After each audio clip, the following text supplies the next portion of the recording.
that Ryan is also here. Ryan is the guest for this session. Ryan, how you doing? How are you? Oh, fantastic. We're doing fine. Cool. Good. Ryan, we got you here to talk to us a bit about why you should skip the Artschool Circus, but how about you first tell us a tiny bit about yourself? Well, we do that in the slide, so I'll kind of skip that part when we get to it. But No, we can also just do it as a slideshow. I'm fine with that. Yeah. Hell yeah. Sebastian, Jumping please right do into us it. the honors. All right, team. So the slides are meant to be walked through real quick. So today we're going to talk about skip the Artschool Circus, and we're going to talk about one of the next pieces. And just go ahead and hit next. Yeah, next.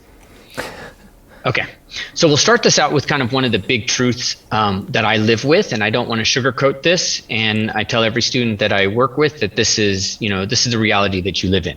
You don't live in a labor shortage. There is no shortage of people who want to do the jobs that I train for. You're in a talent shortage. But this is a hard conversation to have because what the hell is talent, right? So next slide. Talent is a lot of things to a lot of different people. So, this is something that we have to get really clear on, and it's part and parcel to this idea of skip the Artschool Circus. Because, a lot of people have gone to school. I've talked to a lot of people. I've trained a lot of people that have gone to, colleges, and I've trained, a lot of people that just kind of did this themselves on YouTube to become game artists. And there's no guarantee that school's going to be the route. Plenty of people from YouTube videos end up getting jobs, and it's partly my job to start to try to figure out why, how, what are the variables, how do we speed this up? Next slide. So we always want to know, or at least I always like to know, does your art school know what talent is? What is their definition of talent? Next slide. So my name is Ryan Kingslien. I'm the founder of Vertex School. If you go next slide, you'll get to see some specs about me. So I am CEO, founder over here at Vertex. I help build ZBrush. I put the anatomy figure in ZBrush as well as some of the brushes. And I don't know if you guys heard the news today, but Pixologic just got acquired by Maxon. I didn't hear about that, Beth, did you? I did. Yeah. Shocking and awesome. It's the perfect, for me, it's the perfect place for them, because Maxon has with Cinema 4Ds become such an NFT, such an art centric place. I'm excited for Ofer and the team. So I spent a large part of my life kind of training a generation of game artists and digital sculptors. And so I've had kind of a unique look at this idea of what talent is. And that's really what we're going to talk about in this talk, because I don't see talent. Number one, I put it in quotes because it is in quotes. It's relative to whoever's using that word. And, I don't see it as a mystery. Next slide. Okay, so next slide too. I'm used to sliding through these with my own finger super fast. Yeah, sorry. So I want to address the kind of elephant in the room when I say skip the Artschool Circus. Vertex School is a school, right? But I want to make sure that you guys understand that we're not an art school, and I don't approach my school from this artsy fartsy perspective. I am, even though it's kind of it's a little markety and clickbaity to be we're rocket launchers. But this is honestly this is my agenda. I'm one of the slowest people in any room. It takes me forever to learn stuff, but that's what really drew me to teaching. Is I had to teach myself, and I had to learn things the hard way. So I was I might as well share this knowledge. It took so much effort anyways. Next slide. So I want to introduce you to some of the work for some of our artists. You can go to the next slide as well. So these are all term one projects. and they're a mix of people coming in with experience and without experience. And I see that term one as its job is to help you break through. And it's a belief of mine that we are all over-educated and we are underworked. You have more information at your fingertips than Michelangelo did. He still draws better than you. Yes. Yes. Yeah. Do you need another tutorial from another site to get your level back up? Is it going to help? It might help your dopamine. It ain't going to help your skills. Next slide. So one of the ways that we do this, of course, is we work with really awesome people, and they work at awesome companies, like the best of the best. And I've trained at the best studios. Like I have literally developed pipelines for ILM, right, when it was first starting.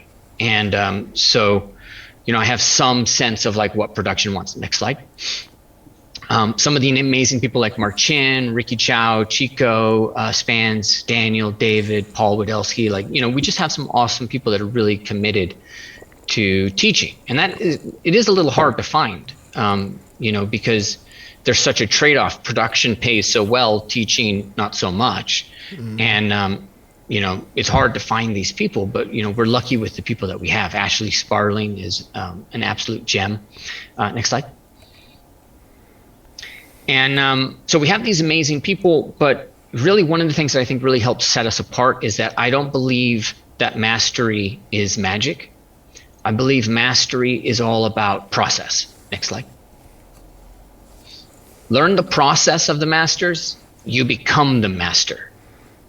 Now, my job for the last 10, 15 years has literally been teaching people how to be masters. Like I said, I have trained a generation of game artists, and some of those people are now art directors. They're doing all kinds of crazy stuff, not just because of me, but I was part of it and I got to witness, their growth, right? And, they have taught me that you can come from anywhere and you can achieve anything, but you can't do it any way. Yeah. There is a way, and you need to learn that way. And you learn that way from the people that have come before you. Next slide. So we say that there is no labor shortage. There is a talent shortage, and it's coupled with this truth, which is that there's somebody out there right now that wants to pay you to do this job.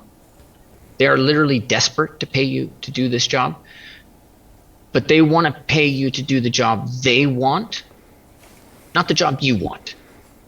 And that's a really important distinction here. Next slide. Because they define talent by somebody who's able to do what they want. So do you know what they want? That becomes a really important part. And if we go back to the whole conversation of art school, is art school built around what an employer wants? Because you got to remember, this is a production job. There's an employer, there's a boss, and there's an end product. Or, are they just trying to deal with their accreditation and give you, this unit of knowledge, that unit of knowledge, and then hopefully hope to God it all works out in the end. Next slide. I believe in the talent equation, and I believe it comes from two things, very clear two things. I believe it comes from what I call scope, which is what we do, and depth, which is how we do it. So you can go to the next slide. So in game arts, and this is just one side of it right here. In game arts, in terms of scope, we talk about high poly, low poly, UV and baking, texturing, rendering. That's the scope of work. That's what they're judging. If you don't have that, if all you have is a high poly, you don't have any talent in game arts. You don't even exist. If all you have is a bunch of digital ZBrush sculpts, well, that's great. You have a bunch of digital sculpts. Come back when you actually have something in engine, textured, rendered, lit, and we know that you can kind of do this process, right? You got to go all the way. If you don't, you don't connect. You don't have the talent. Next slide. If you do, Then the next thing that happens is we start to look at how deep you have gone in each one of those, what I call production verticals. So high poly is like a vertical, low poly is a vertical. And so I always like to put ZBrush, in terms of the high poly, I like to put ZBrush right there at the top and kind of at the bottom, because it is the first entry, but it's also like, that's the amateur market, but it's still the pro market. Yep. And so it's like this really interesting dichotomy. But can you sculpt? Great, perfect, that's the beginning. Can you model?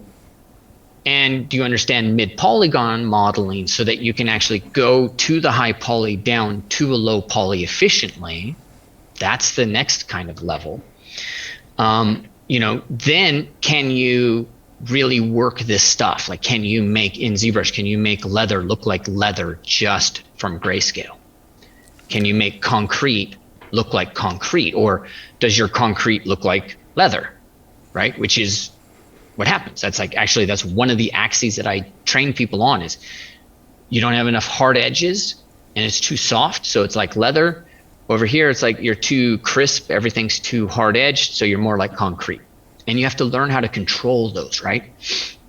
Your ability to control that determines your depth on the scale. And that continues into all the different verticals. And I'm just jumping right ahead, I'm running. I don't know if you guys want to jump in, or if I'm trodden over you, but like I'm used to just teaching and talking. Oh, absolutely, so go for it. Do your thing. I mean, as for me, I'm all ears right now, because in the end, what you're saying is completely true. Like, people who, especially those who start in art school, or who have the big dream to get into game development and be in one of the artist roles, they usually don't understand what kind of understanding of the industry and the processes as a whole. Like, there is no understanding as to what you have to actually bring to the table, because just being somebody who's able, because that's actually fantastic. Like, what we see here right now is fantastic, to actually show that there is a process to go through. There is the way to do your high poly model, then eventually do retopology, the retopo, and go through all these different stages. It's the same thing with all these illustrative jobs. One of the big things that always pop into my mind is just the concept art job, where everybody really wants to do that, and then eventually come into a pitfall where they don't know what it actually entails, because everybody just sees the pretty pictures out there and the illustrations that were done for promotional purposes, and never really go into the proper idea of what does it mean to do that. And so it's great to have that actually now basically laid out and gone through with somebody who's literally been teaching that. So from my side, absolutely go ahead. Just okay. Keep talking. I'm just big ears right now and just nodding in the background. Perfect. Great. Thanks. And yeah, so this is what we call a skill matrix. Like in HR, they'll call it a skill matrix, which is like a super boring way of looking at it, but it's super useful for this. It's hard for creatives. And like you bring up concept, like concept has the same thing. And so if you don't know what this entails, and you get to this point in concept, you might think, hey, I have to learn anatomy. And then 10 years later, you wake up and you're like, oh, finally learned anatomy. Now let me go do something with it. And it's like, that's what it takes. So you have to be strategic in your process to really develop mastery. Or at least that's, let me move this camera so I'm looking right at you. That's what I think is important in this. So if we go into texturing, like texturing, for me, if I'm going to teach that, I have to teach color variations, value variations. You have to deal with gradients. If you don't put gradients on your work, like, what are you doing? Every professional artist will put a gradient. If you're an environment artist, you have a gradient on the wall, top to bottom. Everything is gradients. Put gradients in. Just do it. So there's always these little tiny things that we have to do. Next slide.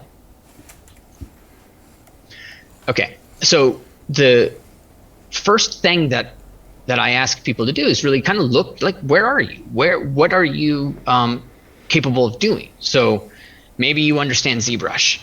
Maybe you can do quad draw. Maybe you can do UVs, but you don't understand texture sets yet. And maybe you can't really texture in Substance Painter, but you can use like smart materials like nobody's business. So now, these are the things where you have to look and you have to say, all right, so this is where I'm at, now what do they want? Yeah. Right? And when you apply for jobs, you always want to be thinking like, who am I talking to? What do they want? And a lot of people will look at this, they'll start this job search prospect and they'll be like, hey, I'm an artist. I want you to hire me and I love my art. And they're like, I don't care. Nope. Like, what can you do for me? They're like that Janet Jackson song. What have you done for me lately? And they want to make sure that you can do that work for them. Yep. We all love artists. They all love artists, but they want to pay you money. And for that money, they want you to do something for them. And it's not sit around and make art. It's high poly model, texture, put your gradients on, give me something that my team can put into the engine, and that's going to help us not suck, right? So you want to look at that and you want to say, like, what do they need? So next slide. If you're looking at something like, that's mobile. So if you're looking at something like mobile, what do they need, right? So do they need me to go in and create a whole bunch of, realistic skin? Is that going to be something that works for mobile and for the job that I'm applying for? And, of course, the answer is no. Like, that's not where the tech is yet. We'll see what happens with Unity and Weta technology, but it's not there. Yeah. So, mid poly. Everybody's stylized. You do some sculpting in ZBrush. They make sure you want to understand shape language, right? You look at the low poly. Do you know how to use triangles appropriately? Do you understand creases? Do you understand the silhouette?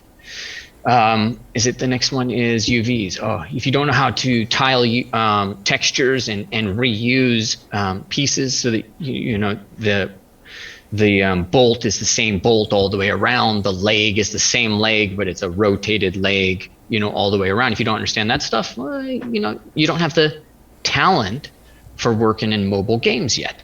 Yep. But all it is learning. All it is having, this list and being like, that's the thing I have to do. Next slide. So if we look at game arts and specifically we look at game arts and what we consider to be the foundation at Vertex. Next slide. We look very specifically at the high poly, low poly, the UV bake, the texturing, and the rendering workflow. Those are the first, that's the first foray. Even though today in today's market, the idea of a mid-polygon workflow has really taken everything by storm. Everybody's doing things mid-poly, thrown on trim sheets and stuff. That one, it's an ask. Like, it takes a little bit for somebody to get their head around that. Yep. So we start with this. Next slide. And what's important to understand about these production verticals and this depth is that it can be judged. Somebody can look at this, and in fact, it's somebody's job to look at this and say, yes, they're a candidate, no, they're a candidate, yes, and maybe they can fit here, maybe they'll fit better with this team. Yep. So it's somebody's job to do that. How do they do that? What's the criteria? Like, is it guesswork? Is it nepotism? So for me, I interviewed over 100 artists, a couple of HR people, and we came up with kind of a basic list. So we call these the hiring triggers. And if you are able to kind of hit those hiring triggers, then you become a job candidate. And so there's just this checklist. And so every time I do a critique, I always avoid that dreaded, go study more anatomy. Mm-hmm. You really got to get better at your anatomy. It's like, I've been on my anatomy for 5 years, dude. Yeah. Like, where do I go from here, And so I like to be clear. And So in high poly, we look very specifically and we say, like, does it look authentic? Yeah. And so we have like an authenticity meter, right? It's like somebody is like, okay, I've been on this model for 3 days. I'm done. I'm going to go to low poly now. Mm-hmm. And I'm sitting there and I'm like, doesn't look like you're done. I mean, I understand the feeling of being done. Go take a nap, go rest, exercise, but being done isn't your choice. Yep. Being done is, what is your goal? So if my goal is to work in AAA games, I'm not done until that looks authentic as hell. And from the grayscale model, you look at that and you're like, that's leather, that's aluminum. And you get that material distinction in the high poly. You have that authenticity, or what we call material expression. And we'll see some examples of students in a little bit. The other thing is proper construction. So people talk a lot about triangles, quads, and all that stuff. And at the end of the day, everything in a game engine is triangulated. So I don't really like to get into that conversation. But you have to worry about how you are constructing something. Yeah. So for me, when you're making a high poly, I like to think about, how is it actually constructed in the real world? And that's why Sucker Punch will send a team to Japan to learn how, a samurai's outfit is put together. Because they're going to construct it with that exact same process with some cheats, obviously. But, for the most part, because that's how you build authenticity. Yeah. And that's just going to continue. It's going to get even more like that. Next slide. Okay, just jumping into the chat really quick. The Broken Bird just wrote, Wise Words, really enjoying this talk thus far. Awesome. Yeah. Here we go. All right, so here's some examples, right? So we've got one type of metal, we've got another type of metal, we've got a wood handle, and then on the other side, we've got like a leather casing, and we've got like a steel interior. Next slide. And here, again, more materials. So we work on bevels. How does the bevel look? Does it express the material a little bit? Are we getting what we need? And then next slide. And then we have the same thing when we come and we look at the low poly. So, are you saving on the straights? Are you spending on the curves? Are you using triangles and pulling things down into pulls so that you can capture all of a curve and just pull everything down into one little pull, right? Are you using n-gons appropriately?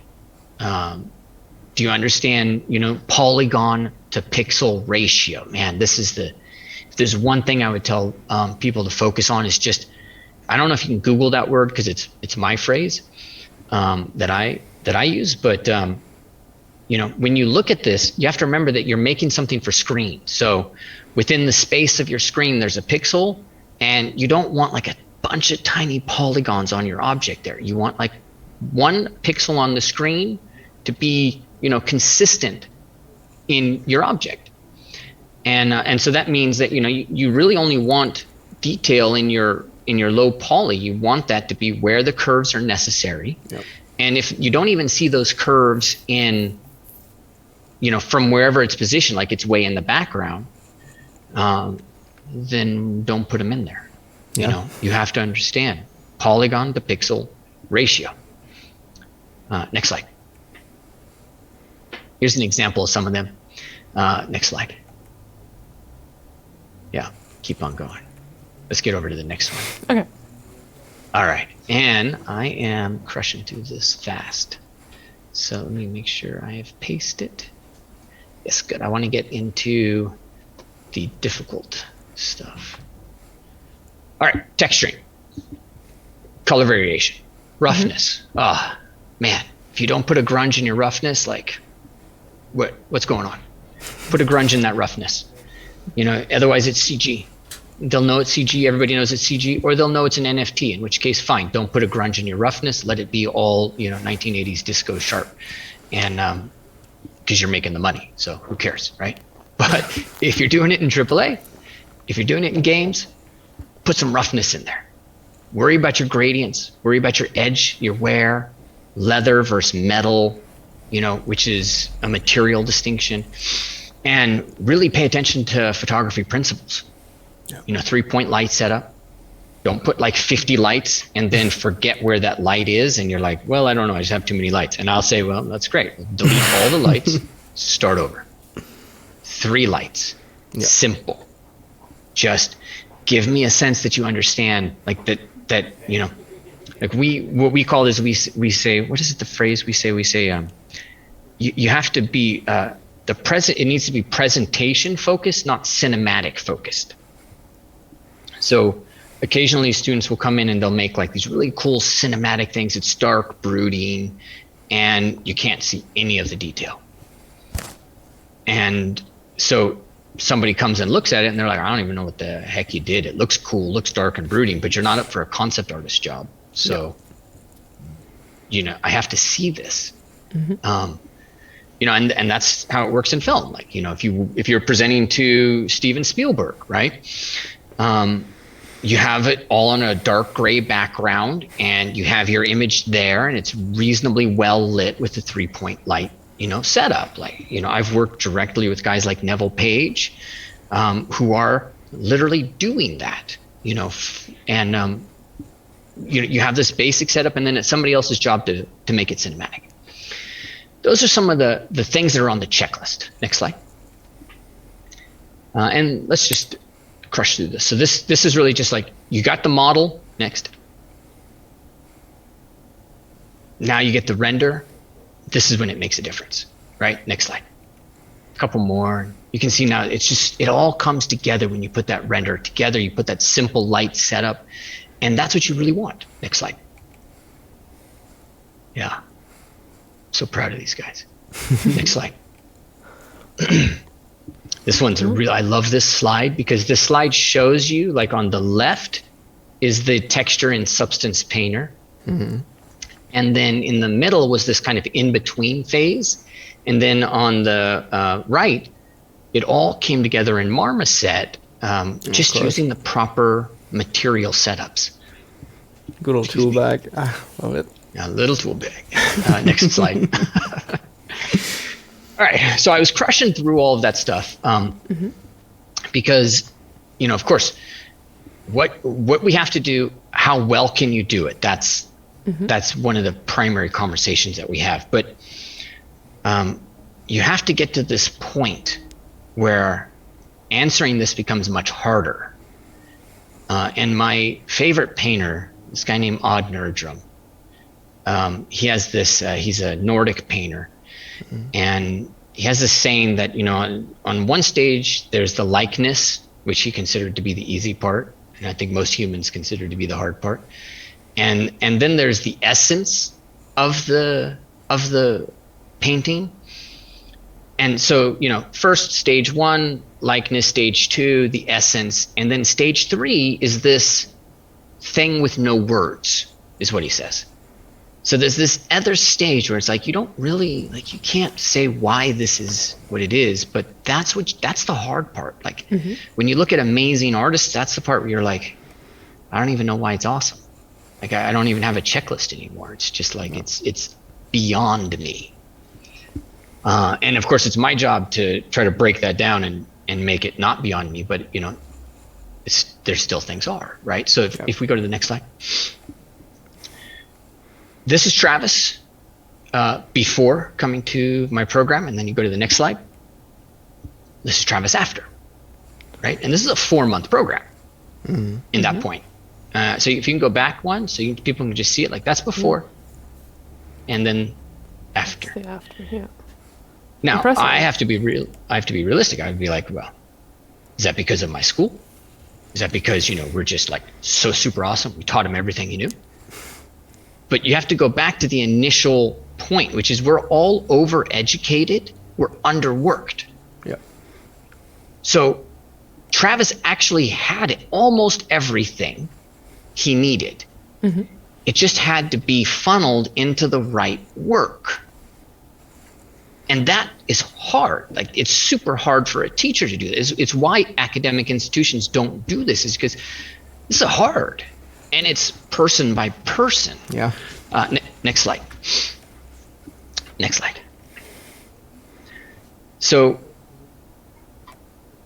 it happened during our program that Travis hit this plateau. So it was like, okay, on the right is his previous work. On the left is this work where it was like, we got to this point and Travis was just like, I don't know what to do. And I was like, yeah, it's better, but it's not good enough. Mm-hmm. Next slide. And then, of course, I just said that, so next slide.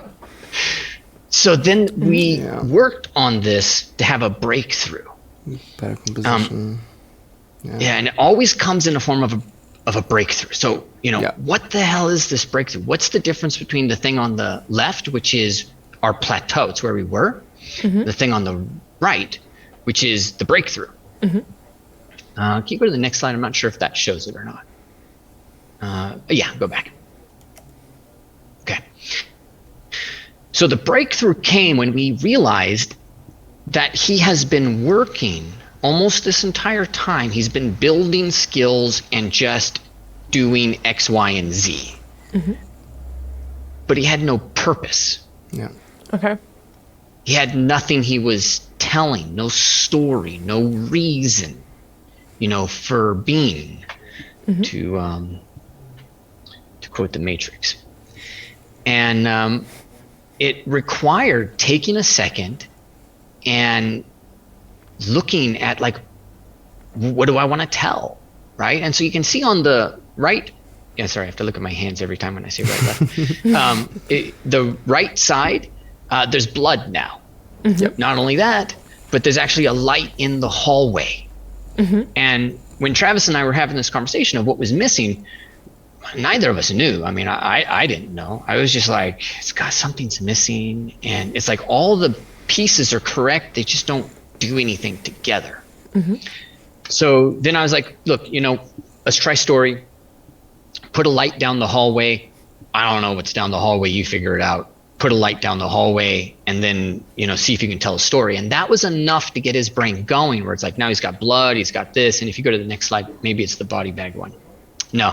So he ultimately built this in. He put a shadow in the hallway. He took the shadow out. The shadow actually is there. It's like barely perceptible. And then the final version actually has body bags on the side and has a dude walking, like a shadow of somebody kind of walking away. And it worked. Next slide. This is Lawrence Kameen. And Lawrence Kameen is like, this is early. This is like a while ago. And so Lawrence has grown so much since then, but he meant a lot to me because he offered me an entire bottle of whiskey, of course, which I turned down, but I regret. And on top of that, he was like one of the people that showed me how important growth is, right? And so he was at the wit's end. He was at the point where his parents were kind of there, like, he had 5 years, put up or shut up. And he literally had to go down a path that he was going to hate, or he was going to achieve some element of freedom. And so, he came in, we were his last hope, and it all worked out. He's at Sony PlayStation, which is a great company. I mean, that's fantastic. That's good. Yeah. Yep. Definitely works. So I like to show people this, and I like to say, like, that's his work before, that's his work after. What's the difference, right? Like, and everybody will come in and they'll say, well, the roughness, the clothing, stuff like that. But the difference is that he put more love on the right-hand side, and not like in a puppy dog sort of way, but I mean, like, he was telling a story. And so the character on the right-hand side is actually from Uncharted, and it was an older character that he made the younger version of. Evelyn, I think. And so he had all this story to tell, and he had, he was listening to, Evelyn's life and the character's arc, and he wanted to create. And so, he had all this little bits of detail to put in and attention to pay, and that ultimately made him hireable, so to speak. Next slide. How am I doing on time, by the way? Well, we get 10 more minutes. 10 more minutes? Yep. Okay. All right. So, I'll of course point out the obvious: gradients. For the love of God, put gradients in. Material, work on the roughness, and really, you have to separate things. So you make different materials. Even if they're the same, even if they're all linen, don't make linen straps the same. If a linen belt or something around the leg is going to be different than something on the shoulder, because this is going to get sun exposure. It's going to get rubbed differently. It's more mobile. Something on the pelvic area is, it's not going to get a lot of movement, in the same way.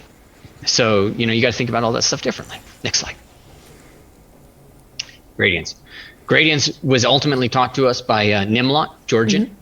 And you can see it here. It was in one of my talks I did with him. Where it's just like, yes, look, you barely see a gradient in that.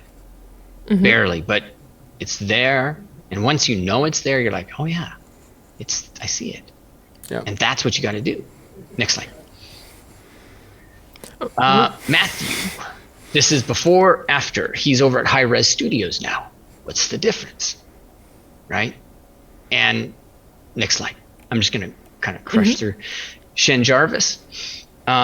This is on the left is her college, and on the right is the thing she did. One of the things she did in the class. She went gangbusters. She did a lot. That got her a job at House, working on their AR team. And then eventually she ended up getting into games. And, so we got to say, like, what's the difference? Why is one coming? And, it has so much, in my opinion, to do with the work that is asked of a student. On the left-hand side, these are college assignments.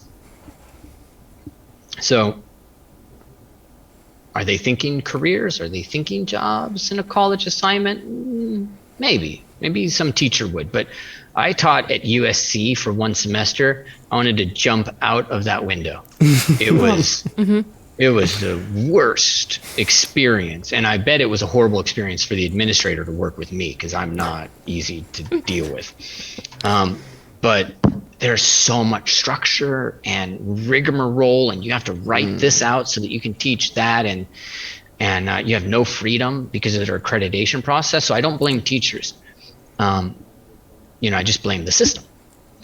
And the truth of the matter, when we look at this whole art school and the idea of skip the art school circus, like, number one, skip it. It's my opinion.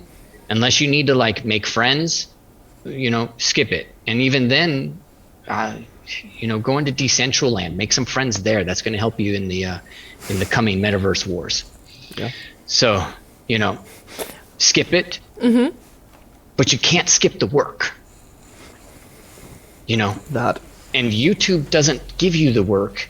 It gives you this platter, and you go here, you go there. You don't know anything of what to do.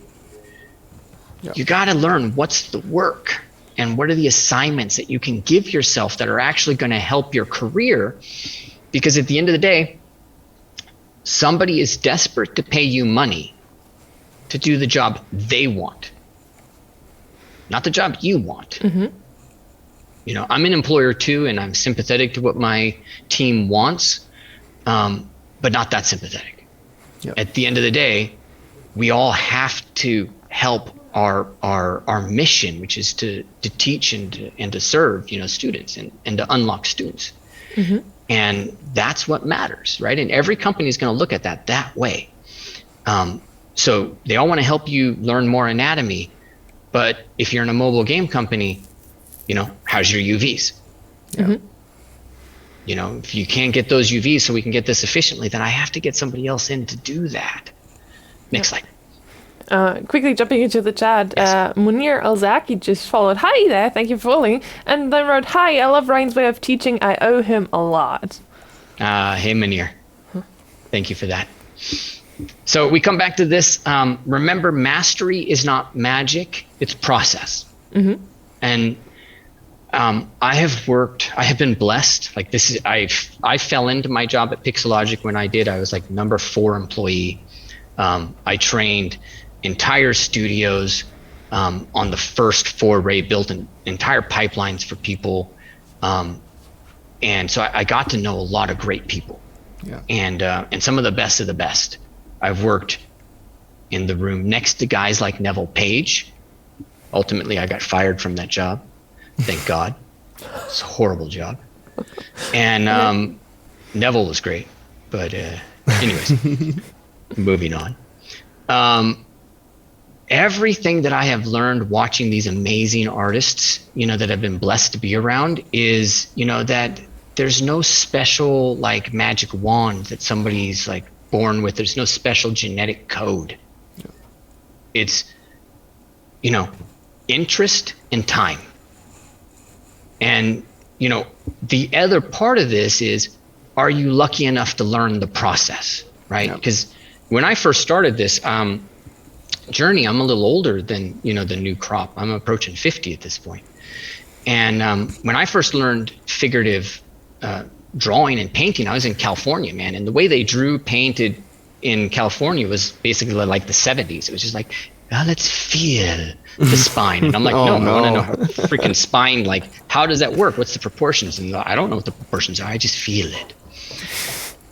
And then I went to PAFA and I went to the East Coast. And, I had to struggle to learn the process of creating a realistic sculpt or painting. But that process now is there for you guys. Next slide. And then I think the next slide. Oh yeah, let me get through some numbers real quick and then we'll be good, okay? So in summary for me, the thing that I think is important, go back to that next one, is just, remember guys that talent is like somebody else's word. It's not a judgment of you. And when they say you have the talent, it really just means that you've hit all of their triggers. Yeah. That's all it means. So you just have to look in advance and be like, look, I want that job at Naughty Dog. What are their triggers? What are the things that, like, if I do something, because I know, you look up an artist named Peyton Varney, who I tell every time I have a chance, I talk about how beautiful this individual's work is. He got hired out of school. Yep. Because he's got magic DNA? No. He just did the work that they wanted to see.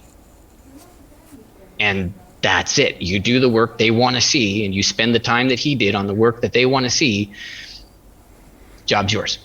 Yep. With a little luck. Mm-hmm. All right. And then, so next slide. What are you waiting for? Next slide. I'm going to leave you guys with this little bit. I got 3 slides here that I want to just remind everybody. I talk about game arts, and 2 years ago, game arts, like, that was my focus. But I always knew that game arts was going to become like all arts. It was going to become larger because of the interactivity element was going to become so important. So now you look at things like the metaverse. Let's not talk about Facebook, but let's just talk about the metaverse, Decentraland, Sandbox, like these guys that are building this cryptocurrency. The metaverse is in 3D. They need stuff. Lots of stuff. Next slide. If you look at the XR industry, look at how huge this is going to be. If you're looking at cryptocurrency and NFTs, check out a studio called Jardu. They sell XR hoverboards sold out in 30 seconds. Next slide. These are good numbers. 86,000, that's more than my dad made, right? And massive growth in Unreal Engine. There is opportunity here. But you have to remember that mastery is not magic, it's process. You got to learn the process.